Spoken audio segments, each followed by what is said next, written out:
let's talk about finals MVP. And if there's a chance that somebody from the losing side wins this award. And Jenks, No. I think it's slim to none that somebody from the losing side wins this award. So I think this depends on who you think wins the final. So let's start from there. Do we think it's going to be the Warriors or the Celtics? And do you see somebody on this list for finals MVP over a BetMGM that's worth your money? I don't know, Chelsea, because I don't know who's going to win this series. I can't. Obviously, the initial lean is Golden State. They're the favorites. They're rested.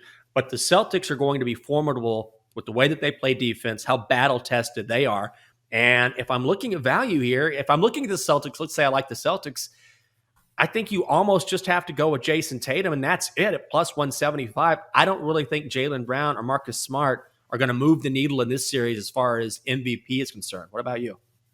I think definitely Jason Tatum's award to lose. If it is the Celtics, this has really been dubbed his year. And we saw that in the Eastern Conference Finals. He was the MVP, and for good reason. He has been the starting point for that offense, and defensively, he's pretty good too. So if he can limit the turnovers, which is not an easy feat against this Warriors defense, but he just went against one of the best defenses in the entire NBA and had a great series. So I wouldn't be surprised if we see another great series from Jason Tatum. Looking across the way at the Warriors, I think Steph Curry plus 110 is no value. And plus, we've seen other guys on this team really step up. I think at plus 1,400 or 14-1, Klay Thompson, the way he's shooting the basketball, coming off a game in which he had 32 points and seemed like he couldn't miss. And a lot of times we'll see guys hit clutch threes at the end of games, and that's who the award goes to. It's not usually it's the best player on the floor, but it's not always. Steph Curry, as good as he's been for the Warriors,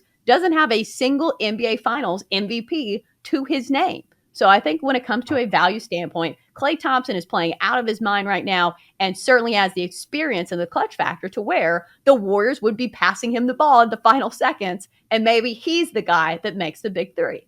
No, I think that's a very good point. And also, Klay Thompson, just like Steph, just like Draymond, has that finals experience numerous times. So when you talk about being in the moment, being in the spotlight, and whether or not you're going to respond to that, as we've seen that from Warriors players in the past, particularly Klay, he's done that. He's been there. So at 14-1, I agree with you. That's the best value for the Warriors because I just don't see it on Steph at plus 110, and everyone is going to be on Steph.